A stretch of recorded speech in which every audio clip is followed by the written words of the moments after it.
안녕하세요. 귀로 여는 세상, 영심이의 책방 가족 여러분, 환영합니다. 오늘의 작품은 문순태 작가의 타오르는 강, 함께 감상하시겠습니다. 타오르는 강, 문순태 제4부 쾌항.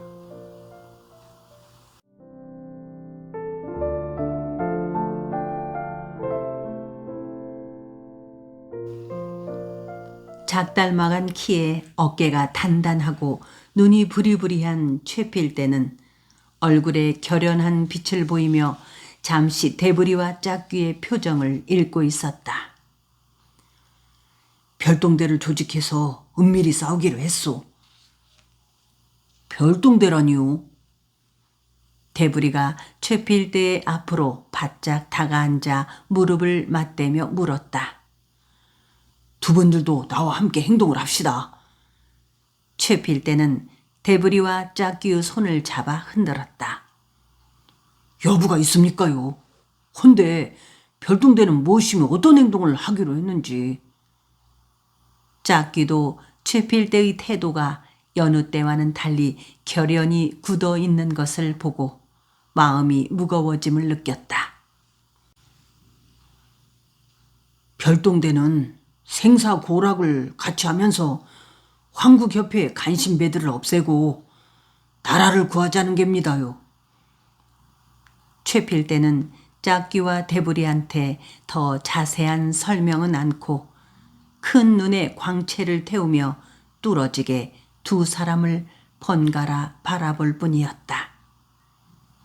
대부리와 짝귀는 최필대한테서 자세한 이야기를 듣지 않고서도 별동대가 무엇이며 장차 무슨 일을 하자는 것인지 환히 알 수가 있을 것 같았다. 세 사람은 눈으로 약속을 하였다. 천마디의 말보다 눈빛으로 하는 약속이 훨씬 진실하다는 것을 그들 세 사람은 알고 있었다.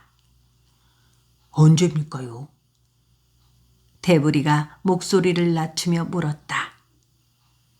초8의 날 재정감독 이용익부터 처치하기로 했답니다.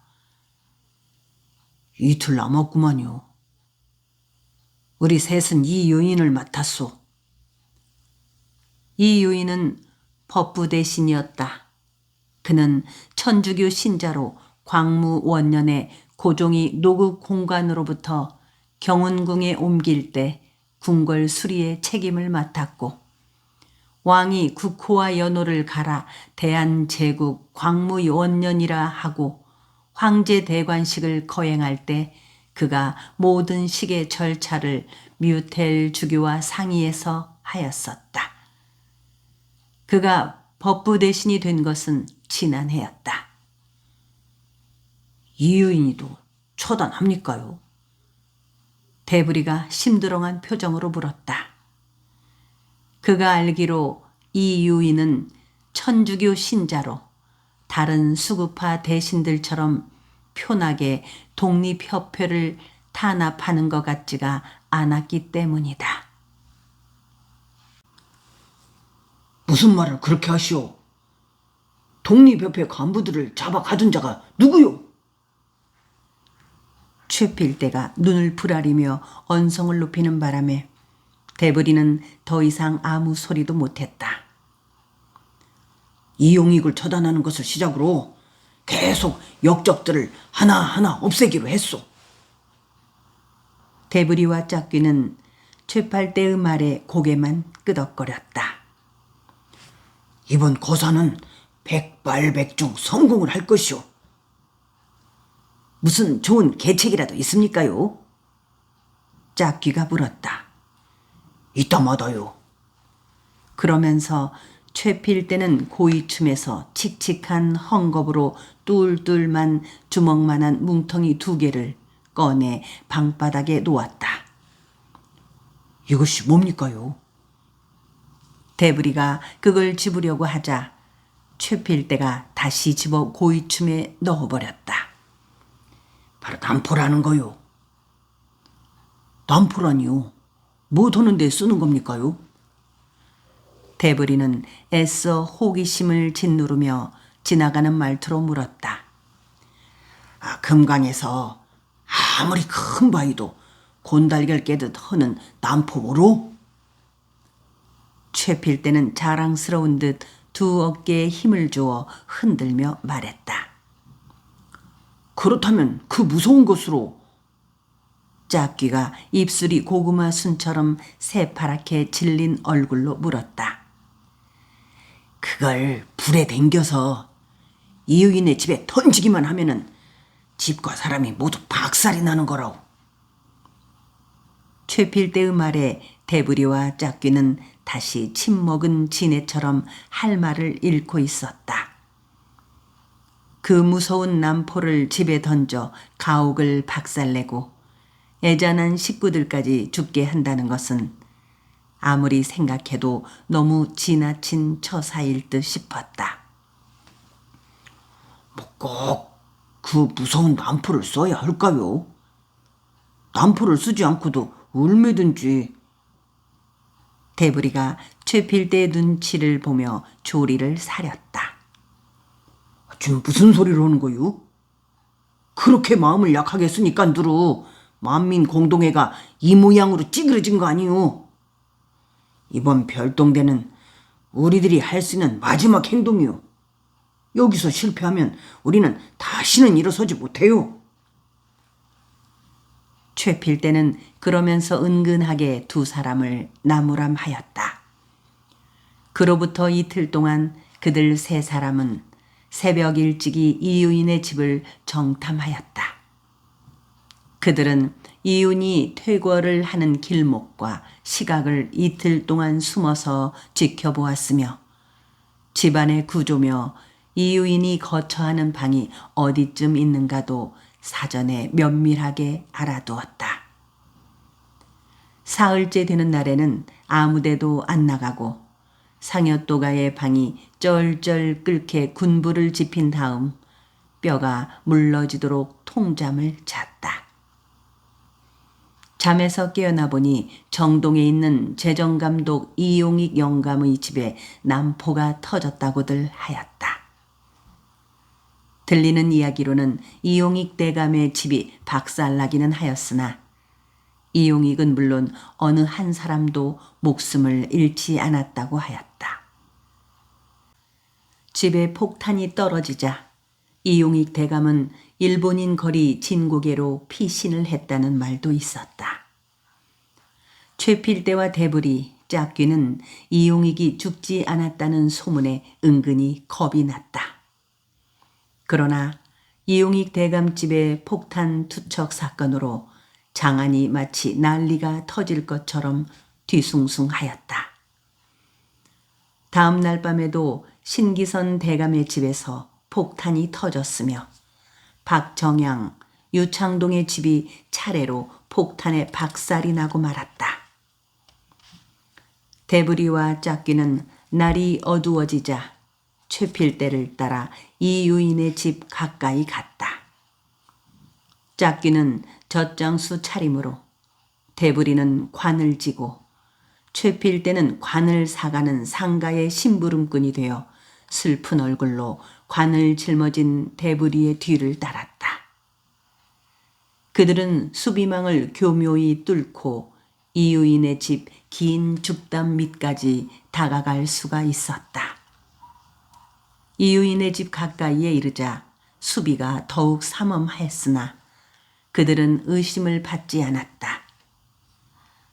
젖장수 차림을 한 짝귀가 멀찍이서 망을 보고 가까이서는 관을 진 대부리가 주위를 살피기로 하고 최필대가 담을 뛰어넘어 폭탄을 던지기로 하였다. 관을 짊어진 대부리의 뒤를 바짝 따라온 최필대는 이유인의 집 담 가까이 이르러 감시의 눈이 없음을 확인하고 고양이처럼 담을 타고 안으로 넘어갔다. 최필대가 담을 뛰어넘자 대부리는 관을 짊어진 채 담 밑을 왔다 갔다 하였다. 수비하는 순검이 오는 것 같으면 서둘러 걸음을 옮겼으며 순검이 누구냐고 물으면 근처에 초상이 나서 관을 사가는 길이라고 둘러쳤다. 대부리는 심장이 녹아내리는 듯한 불안으로 가슴을 죄며 최필대가 무사히 일을 마치고 나오기만을 기다렸다. 이유인의 집 대문 쪽에서 짝귀가 소금지게처럼 다리목이 긴 젖동이 지게를 지고 대부리를 향해 천천히 다가오고 있었다. 그쪽은 어떤가요? 대부리가 두렷두렷 주위의 어둠 속을 수석거려 둘러보며 물었다. 대문을 철통같이 지키고 있으면서 통행을 막고 있더구먼. 올담을 한 지가 한참 지났는데 어찌 안 나오시는가 모르겠네요. 아이고, 무슨 달그지가 생긴 것이 아닐까? 집안이 조용한 것을 보니 그렇지는 않은 모양인데. 그때 대문 쪽에서 횃불이 어둠을 쫓으며 대부리와 짝귀가 있는 곳으로 가까이 오는 듯 싶어 두 사람은 탱자나무 고사스로 자취를 감추었다. 횃불이 순행을 마치자 대부리와 짝귀는 다시 이유인의 집 담 밑으로 기어들어 최필대가 나오기만을 기다렸다. 그러나 어찌된 영문인지 최필대는 나오지 않았으며 담 너머 이유인의 집안도 새벽의 골짜기처럼 조용하게 가라앉아 있었다. 그로부터 담배 한 대 참 후에 담 너머 집안에서 누구냐? 어떤 놈이냐? 하는 소리가 총알처럼 어둠을 흔들었으며 덜미를 휘어잡은 듯한 누구냐? 하는 외침과 함께 최필대가 휙 담을 넘어왔다. 달아납시오. 최필대는 담을 넘어오자 숨가쁘게 말했다. 셋은 다시 탱자나무 고사스로 휘어들어가 걸음을 빨리 했다. 둔탁한 발작 소리가 어지럽게 엇갈리면서 횃불의 불빛이 탱자나무 고사까지 뻗질러 들어왔다. 자, 지게를 벗어 던지고 뜁시다. 최필대의 말에 대부리는 거치적거리는 관을 벗어버렸으며 짝귀도 젖지게를 동댕이 쳐버렸다. 대부리는 관을 벗어버리자 날 것만 같았다. 탱자 울타리 고삿을 한참 휘어돌아 잠시 가쁜 숨을 돌리고 있는데 이유인의 집에서 난포 터지는 소리가 났다. 성사를 한 거요? 짝귀가 어둠 속으로 최필대를 찔러보며 물었다. 난포는 터졌지만 이유는 무사할 것이오. 최필대가 찜부럭한 목소리로 말했다. 무슨 일이오? 대부리가 다그치듯 묻자 최필대는 어둠 속에 각 가래침을 뱉고 나서는 월담을 했으나 경계가 삼엄해서 안채 가까이 다가갈 수가 없었소. 횃불을 든 순검들이며 하인들이 안채와 사랑채를 겹겹이 싸고 있습니다. 하였다. 그래서 어째소? 짝귀가 다급하게 물었다. 장작더미 뒤에 바짝 붙어서 안채로 기어들어갈 기회만 엿보고 있다가 발각이 되고 만 게지요. 다급해서 난포 심지에 불을 붙여서 장작더미 속에 쳐놓고 담을 뛰어 도망쳤다고. 그렇다면은 장작 바늘만 박살이 난 게로구만요. 대부리의 말에 최필대는 아무 말도 하지 않았다. 됐구만요. 성사는 못 시켰지만은 이유인의 간이 콩알만 해줬으니까 이만하면 됐죠 뭐. 대부리의 말에 최필대는 한동안 고개를 바짝 치켜들고 있었다. 대부리는 어둠 속이었지만 최필대가 환한 눈으로 자신을 쏘아보고 있다는 것을 알았다. 잇따른 폭탄 투척 사건으로 조정은 연일 살얼음판이 되고 있었다. 희생을 당한 대신들은 없었지만 언제 변을 당하게 될지 몰라 전전긍긍 불안한 하루하루를 살얼음판 걷듯 하였다. 불안한 것은 조정의 대신들만이 아니었다. 외국의 공사관에서도 정부의 사태 수습을 빨리 해달라고 강경히 요구를 하고 나왔다. 공사들은 고종 황제를 아련하고 대책을 강구하라고 요구하였다. 수구파의 대신들은 잇따른 폭탄 투척 사건이 독립협회의 짓이라고 몰아붙였으나 증거가 없는지라 손을 쓰지 못하고 있었다. 그러던 중 박영효의 집에 독립협회의 혁신파 젊은이들이 자주 출입한다는 정보를 얻은 경무청은 순검들을 보내 급습하고 샅샅이 뒤졌다. 순검들은 박영호의 집에서 숨겨둔 폭약을 발견하고 고영근, 최정덕의 하수인 이기선, 임병길, 강영화, 강인필 등을 잡아갔다. 별동대를 지휘하던 고영근과 최정덕은 도망하여 곧 일본으로 망명을 했으며 이기선, 임병길은 교수형을 당하고 강영화, 강인필은 진도로 유배되고 말았다. 별동대마저 이렇듯 무참히 깨지고 말자 독립협회는 다시 소생할 기력을 잃어버렸다. 그해 7월 27일에 다시 독립협회 회원으로 만민공동회에서 활약했던 최정식을 교수형, 이승만을 종신형에 처한다는 판결이 나자 마지막 숨길이 끊어지고 만 셈이 되었다.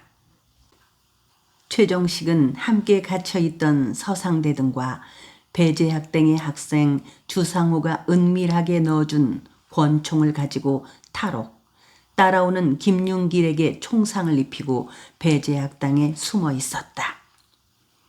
그러다가 외국 여자로 변장하고 영국 여자 2사람과 함께 밖으로 나와 평안도 진남포에 이르렀으나 체포되어 끝내 교수형을 당하게 된 것이었다. 독립협회가 쑥밭이 되어버리자 대부리와 짝귀도 기력을 잃어버렸다. 그들은 할 일이 없었다.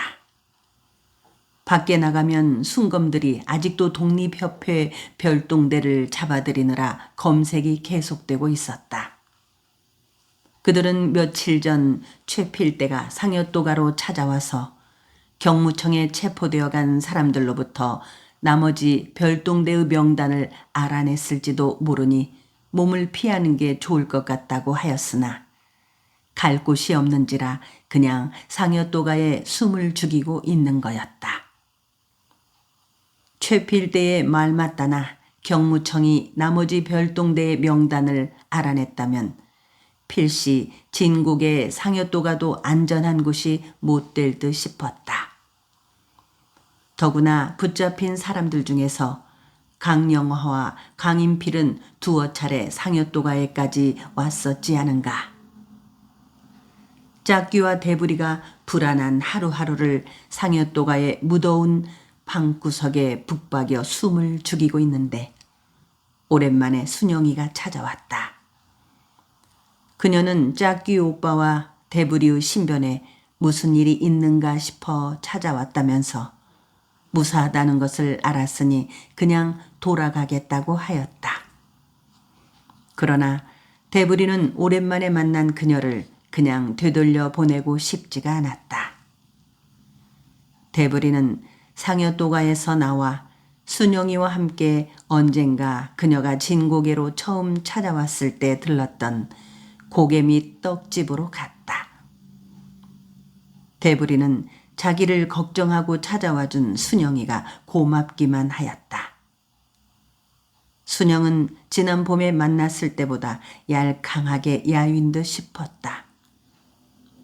떡집에 마주 앉은 대부리와 순영은 한동안 말없이 서로의 얼굴만 쳐다보았다.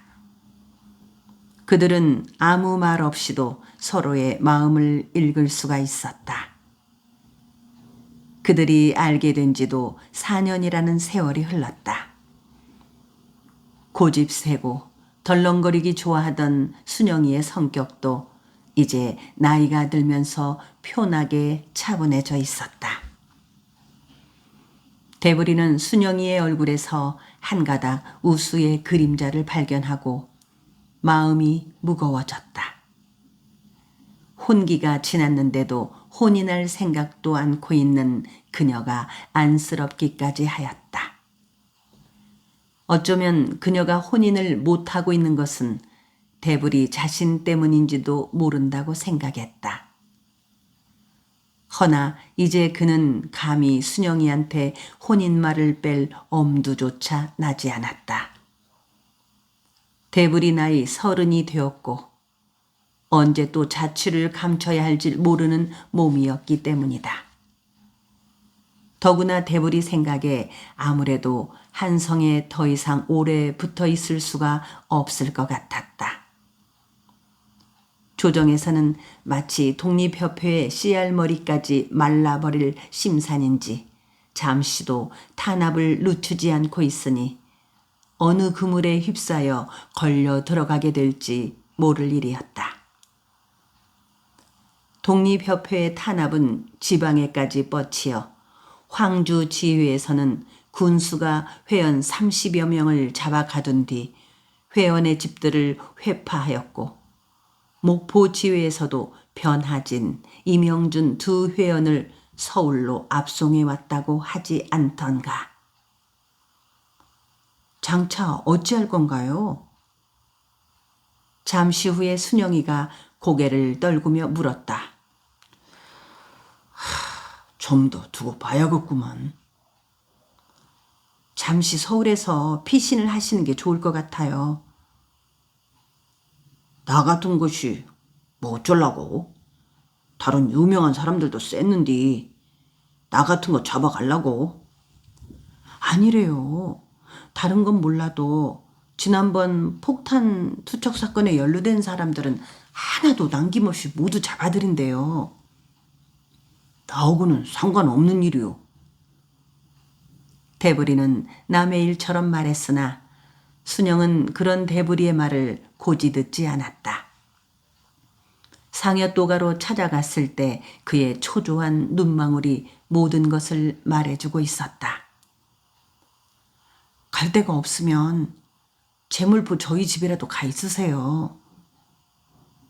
참, 부모님은 잘 계시는지. 뭐 여전하시지요. 쌀이째 그 집에서 그렇게 살고 계셔요. 지난 봄에 댕겨왔는데 지금도 늘 대불씨 이야기뿐이시대요. 내 일은 그렇지만 순영이는 어쩔 테요? 아직도 졸업을 안 했어? 지금 다니는 학교는 올해까지 끝나요. 졸업하면 못 할 거요? 글쎄요, 뭐 일본이나 미국으로 갈까 해요. 유학을 간단 말이요? 대부리는 순영이가 유학을 가겠다는 말에 깜짝 놀라 눈을 크게 뜨고 그녀의 얼굴을 뚫어지게 바라보았다. 유학을 가겠다는 말은 앞으로 대부리 자신과는 완전히 헤어지겠다는 말로 받아들일 수밖에 없었기 때문이다.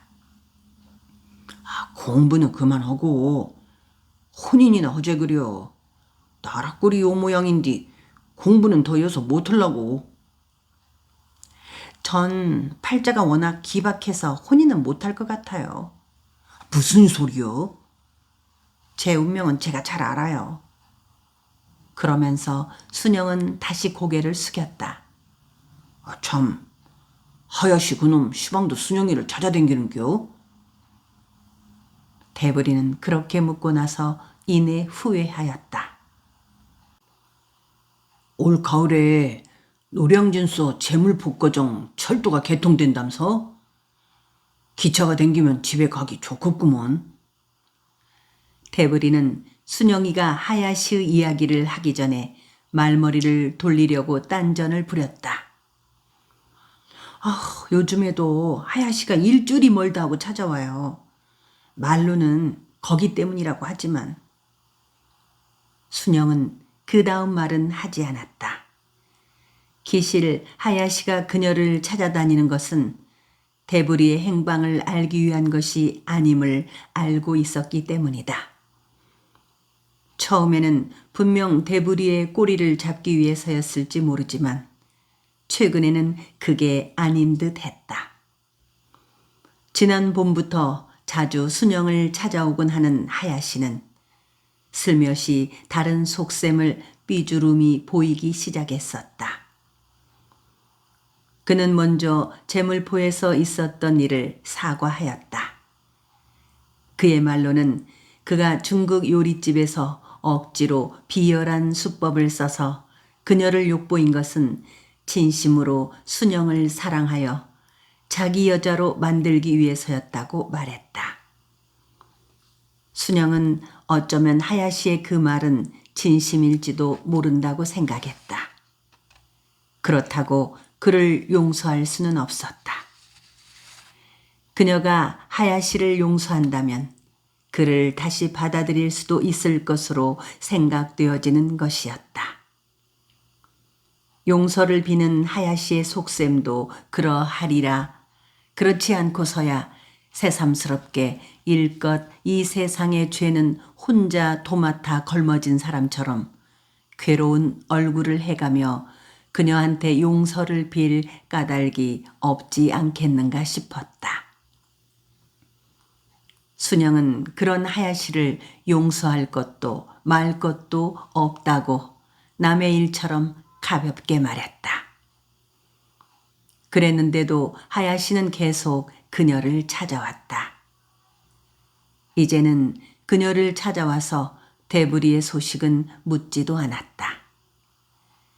그러다가 2주일 전에 불쑥 찾아와서는 본국으로 돌아가겠노라고 하면서 순영이한테 함께 가자고 하였다. 하야시의 말로는 일본으로 유학을 가면 자기가 뒷바라지를 해주겠다는 것이었다. 순영이가 유학을 끝내고 다시 고국으로 돌아와서 살기를 원한다면 자기도 기꺼이 따라와 주겠다고 하였다. 그렇게 말하는 하야시는 그녀한테 용서를 빌 때보다 훨씬 더 진지해 보였다. 순영은 역시 그런 하야시의 속마음이 진심이라는 것을 읽을 수가 있었다. 그러나 그녀는 하야시의 말에 어처구니가 없다는 듯 씁쓸하게 웃었다. 하야시는 자기는 연말에 본국으로 들어갈 계획이니 순영이도 유학을 갈 생각이라면 함께 들어갈 수 있도록 미리 준비를 해두라고까지 하였다. 그 말 끝에 하야시는 얼핏 대부리의 이야기를 입술 끝에 가볍게 말아 삼켰다. 내가 알기로 대부리라는 사람 만민 공동회의 열성파라는데 그러다가는 위험하문이다. 하야시는 마치 대부리의 소재를 알고 있기라도 하는 것처럼 말했다.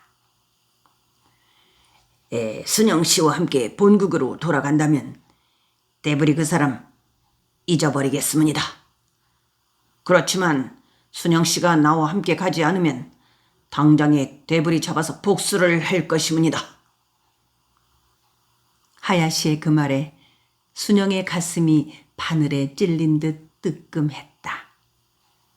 하야시의 비열한 일면이 다시 보여 불쾌하기도 하였다. 하야시가 대불 씨는 곳을 알고 있는 것 같은 눈치였어요. 그러니 조심하는 게 좋겠어요. 순영은 이 말을 해주기 위해 대부리를 찾아온 것이었다. 순영은 아무래도 하야시가 대부리를 그대로 두고 본국으로 돌아가지 않을 것만 같은 생각이 들었다. 그가 순영이와 함께 일본으로 들어가자고 했을 때 그렇게 하겠다고 시원스럽게 말했으면 또 몰라도 일본에 가자고요? 전 유학을 가려면 미국으로 갈 생각이라고요. 하고 말했을 때 하야시의 빳빳해진 눈썹 끝이 바르르 떨고 있지 않던가. 하야시는 어떤 방법을 써서라도 대부리를 찾아내 분풀이한 다음에야 본국으로 돌아갈 것만 같았다. 그는 그것만이 순영이에 대한 복수도 된다고 생각할 것이 분명하였다. 어쩌면 하야시는 대부리의 소재를 파악해놓고 마지막으로 순영을 찾아와서 그렇게 말한 것인지도 몰랐다. 차라리 이럴 땐 하야시를 만나기라도 했으면 싶구만. 대부리의 힘없이 내뱉은 말에 순영은 긴장의 태엽이 스르르 풀리면서 탈진한 사람처럼 심한 조갈증을 느꼈다. 하야시를 만나다니요? 순영은 맥빠진 소리로 그러나 따지듯 물었다. 아무한테나 안 죽을 만치 짓밟히고 싶다니까. 뭐 그러시다면 당장 일본 공사관으로 찾아가 보셔요. 하야시가 환영해 줄 건데요, 뭐. 순영은 걱정해주는 애틋한 속마음도 모르고 그렇게 말하는 대부리가 야속하기까지 하였다.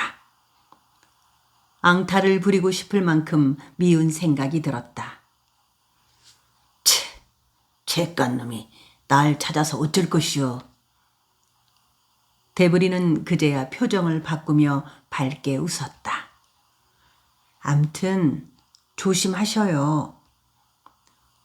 그건 그렇고 순영이가 졸업을 하고 미국인가 하는 나라로 유학을 가겠다면 나는 그 전에 서울을 떠나버려야 쓰겠구만. 순영이가 멀고 먼 나라 대부리의 상식으로서는 그 땅덩어리가 어디쯤에 있는지도 모르는 천당만큼이나 먼 곳으로 떠나겠다고 하자 그는 갑자기 허전한 생각이 들었다. 그것은 어쩌면 말바우 어미가 영원히 그의 곁을 떠나버렸을 때와 같은 허정허정한 기분이 될 듯 싶었다. 만나는 여자마다 결국은 그의 곁을 떠나게 되니 아무래도 여자복은 지지리도 못하고 태어났구나 싶었다. 내가 유학을 가기 전에 서울바닥을 떠야 할 다른 이유가 있어요? 순영이가 버릇처럼 눈을 깜빡거리며 물었다. 다른 이유라니? 뭐 피신하기는 싫다고 하시고선. 그냥 순영이가 없는 서울바닥에 뭐 땜시 붙어 있어. 대부리는 솔직하게 말했다. 기실 독립협회와 만민공동회라도 옛날처럼 활기 있게 움직이게 되면 몰라도 순영이마저 먼 나라로 가버린다면 더 이상 음습한 진국의 상여독가에 빈대처럼 붙어 살 필요가 없을 것 같았다. 그럼 지금까지는 저 때문에 서울에 있었어요? 순영이가 묻자 대부리는 미적거리는 얼굴로 그냥 씁쓸하게 웃고 말았다. 오랜만에 만난 둘이는 떡집의 평상에 나란히 걸터앉아 긴 이야기를 주고받았다. 이제 대부리는 그녀를 만나면 아주 마음이 편했다. 어찌 생각하면 고향 새끼내에 있는 난초를 다시 만나는 기분이 들기도 하였다. 그는 마음이 편했기 때문에 이미 순영이에게 옛날처럼 시스럼 없이 다시 말을 놓고 있었다. 대부리와 순영은 아침나절에 만나서 해가 상투머리 위에 올라 앉을 때까지 떡집에 있었다. 햇살이 머리 위에서 쏟아지자 숨이 턱끝에 닿을 만큼 무더웠다. 그들은 감나무 그늘 밑으로 평상을 옮긴 다음 대우리로 엮어 만든 부채로 부채질을 해가면서 배가 부르게 떡을 먹어 치웠다. 그나저나 재물포에 한번 댕겨와야 쓰겄는디. 대부리가 부채질하던 손을 팔랑개비처럼 까닥거리며 혼잣말로 중얼거렸다. 언제 가실래요? 짝귀 형님과 태수랑 함께 가기로 했어. 팔봉이와 귀돌이가 여지껏 응신청에 있다니까 한번 만나봐야지. 그러고 태수가 팔봉이 돈도 갚겠다니까. 철도가 개통되면 기차 타고 가셔요. 기차 같은 소리 하네. 두 사람은 한낮이 지나서야 떡집의 평상에서 일어났다. 그날 떡값은 순영이가 냈으며 그녀는 상여또가에 혼자 있는 짝귀한테 갖다 주라고 하며 떡을 사서 싸주기까지 하였다. 떡집에서 길로 나오니 햇살이 바늘끝처럼 날카롭게 얼굴을 쪼아댔다. 서울을 떠나게 되면 짝귀 형님이랑 한번 찾아갈게. 언제쯤 떠나실 작정이셔요? 가야 모르지. 둘이는 씁쓸하게 웃으며 헤어지고 있었다. 그때 누구인가 대부리의 어깨를 억세게 찍어 잡는 사람이 있었다. 놀란 것은 순영이었다. 대부리의 어깨를 찍어 잡는 사람은 하야시였다. 그는 대부리와 순영이가 떡집에서 나오기를 기다리고 있었기라도 한 것처럼 떡집 맞은편의 고무신점에서 튀어나온 것이었다. 대부리는 하야시 얼굴을 보고도 별로 놀라는 기색이 없었다.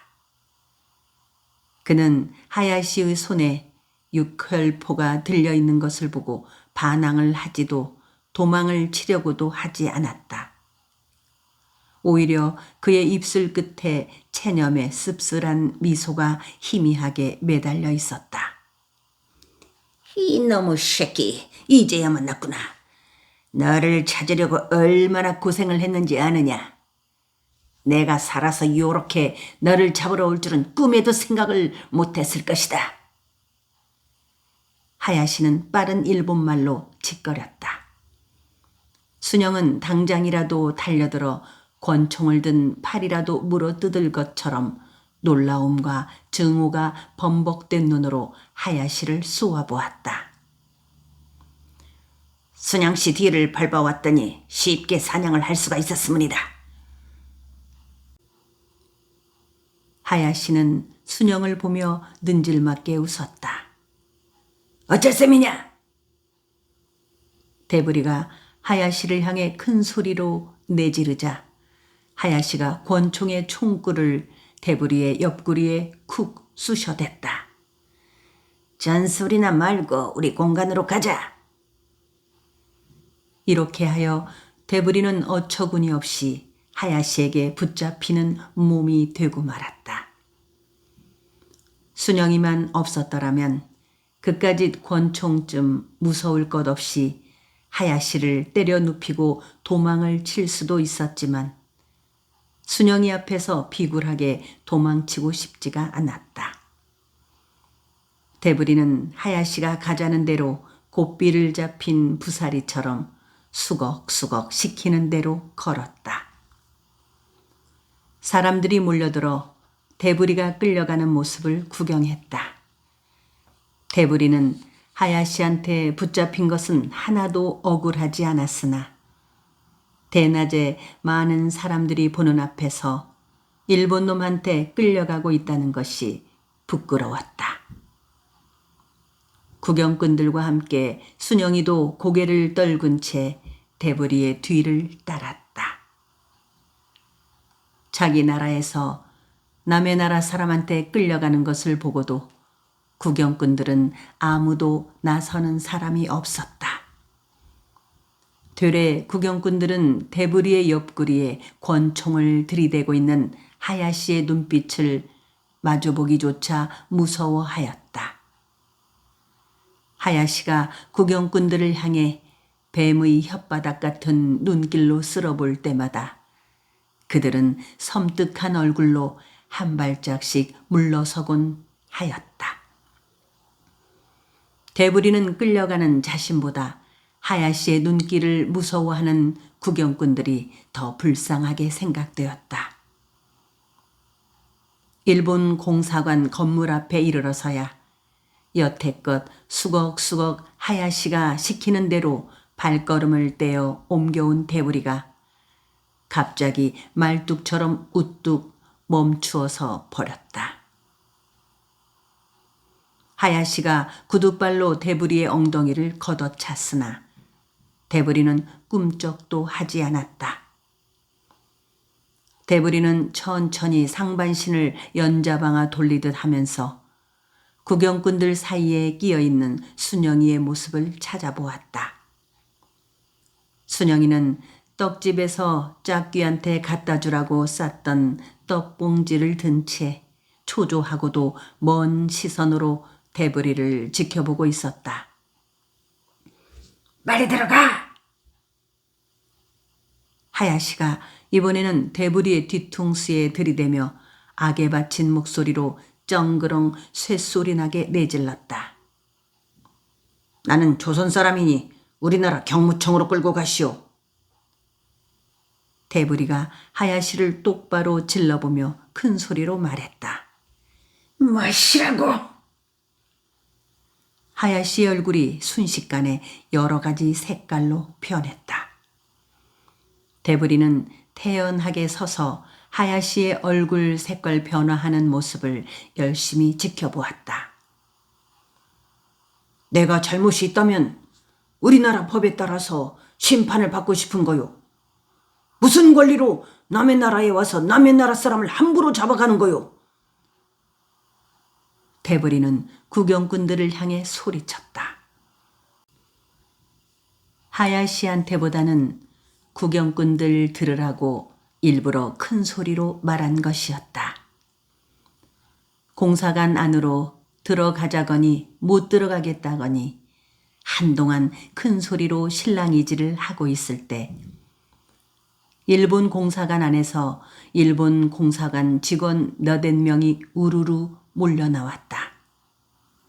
그들은 하야시한테 빠른 일본말로 물었고 하야시가 악에 받친 목소리로 대답했다. 하야시한테 설명을 들은 일본 공사관 직원들이 대부리에게로 달려들더니 팔을 비틀어 억지로 끌고 들어갔다.